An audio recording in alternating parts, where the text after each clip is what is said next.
ایسے لوگ بکثرت دیکھے ہیں جو خود تو بڑے دیندار ہیں، پرہیزگار ہیں، متقی ہیں، بڑے تہجد گزار ہیں، سارا دن نیک کاموں میں لگے رہتے ہیں، لیکن اپنی اولاد کی اصلاح کی ان کو فکر نہیں۔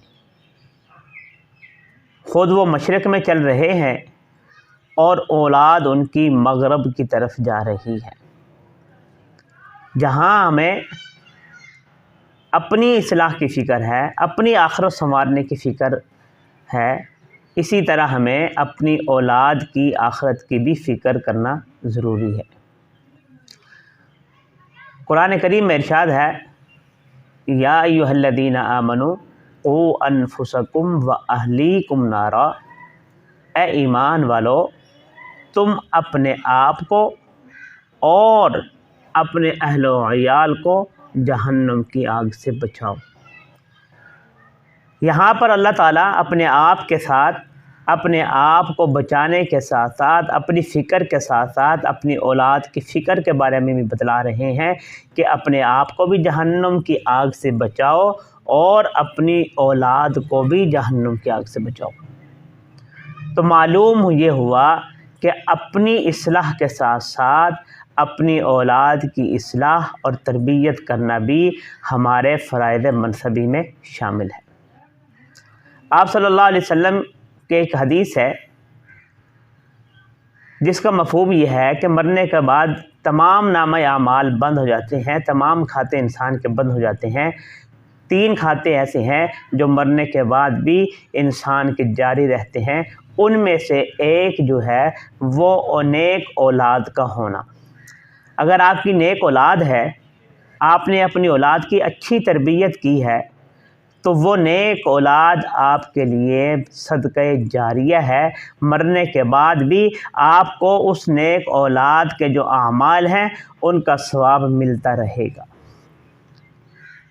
اور قرآن کریم میں ایک جگہ ارشاد ہے، وَأْمُرْ أَهْلَكَ بِالصَّلَاةِ وَاصْطَبِرْ عَلَيْهَا، کہ تم اپنے اہل و عیال کو نماز کا حکم دو، وَاصْطَبِرْ عَلَيْهَا، اور خود بھی اس پر پابندی کرو۔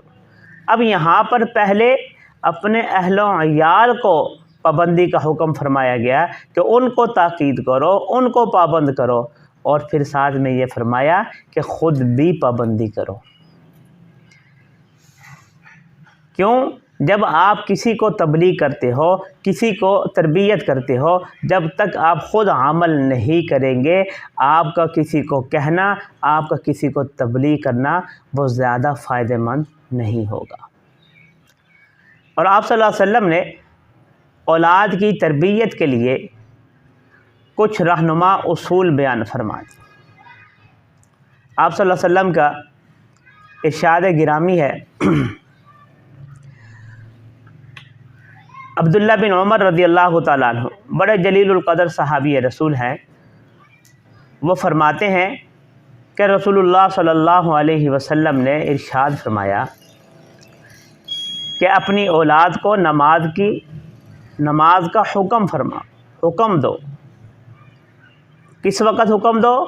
جب وہ 7 سال کے ہو جائیں، اور فرمایا کہ جب وہ 10 سال کے ہو جائیں اگر وہ پھر نماز نہ پڑھیں تو ان کو مارو، ان پر سختی کرو، اور ساتھ میں یہ بھی فرمایا کہ جب وہ 10 سال کے ہو جائیں تو اپنے بچوں کے بستر الگ الگ کر دو، ان کو اکٹھے نہ سونے دو۔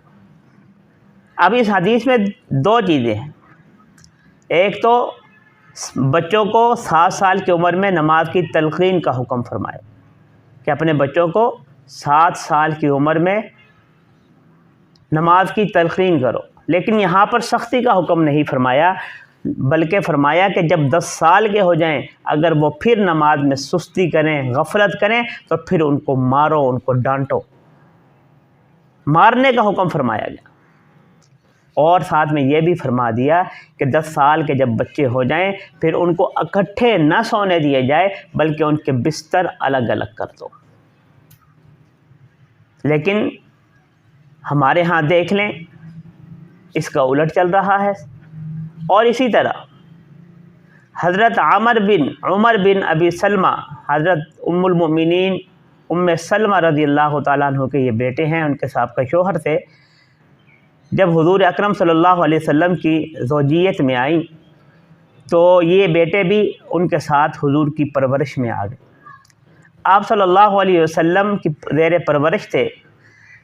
تو وہ فرماتے ہیں کہ میں ایک مرتبہ آپ صلی اللہ علیہ وسلم کے پاس بیٹھ کر کھانا کھا رہا تھا، اور میں کھانے میں ہاتھ ادھر ادھر پھیر رہا تھا، تو آپ صلی اللہ علیہ وسلم نے ارشاد فرمایا کہ اے لڑکے، اللہ کا نام لو، اپنے ہاتھ آگے سے کھاؤ، دائیں ہاتھ سے کھاؤ، اور ادھر ادھر ہاتھ مت چلاؤ۔